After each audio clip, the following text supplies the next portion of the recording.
So one of the critical questions that I'm asked frequently by patients who come to see me, as well as their spouses and significant others, is it necessary to resolve the supposed underlying or root causes of an addiction, of an alcohol or drug problem, in order to permanently resolve the problem and prevent relapse in the long term?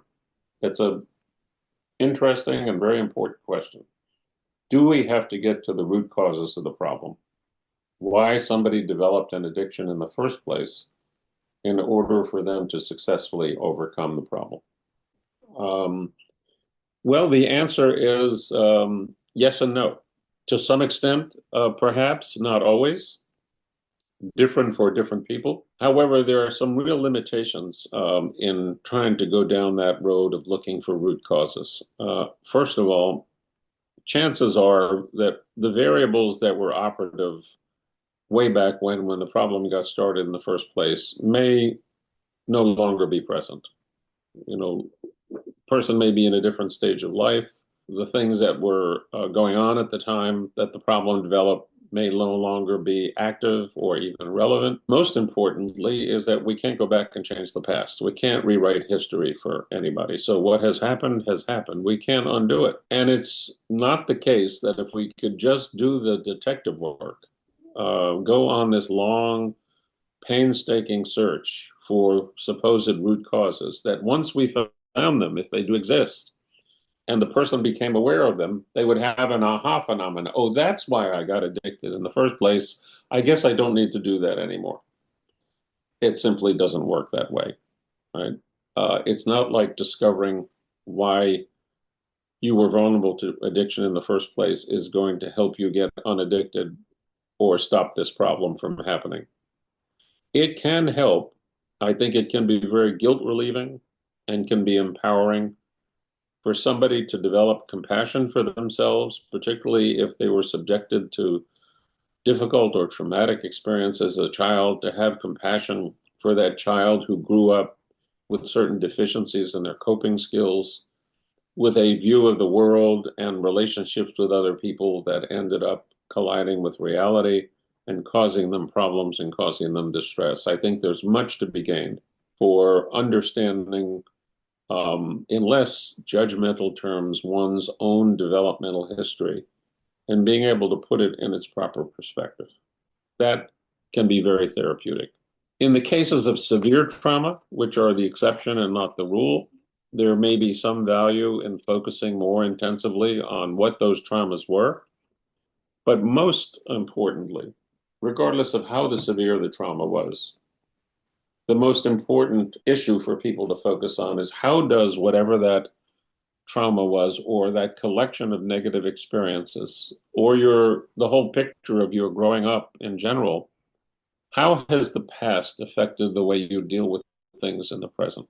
So some of the coping skills that people may have used as children and adolescents or as young adults may have become now hurtful rather than helpful. What may have served its function adaptively at one time can backfire and become a problem at another time.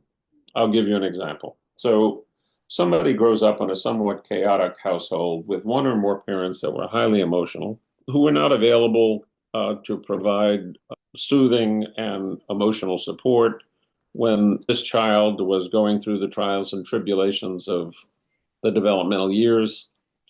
And so the coping skill that that child developed was to become dissociated from his or her feelings, to basically shut down emotionally as a way of coping with the pain of dealing with the chaos at home. That it was easier to survive in an environment being emotionally numb than being reactive to everything that went on in a household, whether it was arguments between the parents themselves or the chaos of one parent who was having difficulty coping effectively with his or her own life, or a troubled sibling in the household that was creating chaos. So shutting down and becoming emotionally numb could be a survival tactic under those circumstances. Now let's fast forward.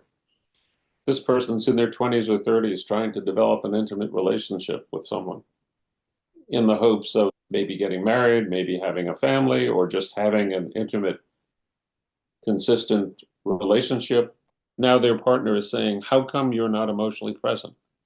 Why is it that you seem to hesitate so much in telling me what's on your mind? Why can't I seem to get close to you?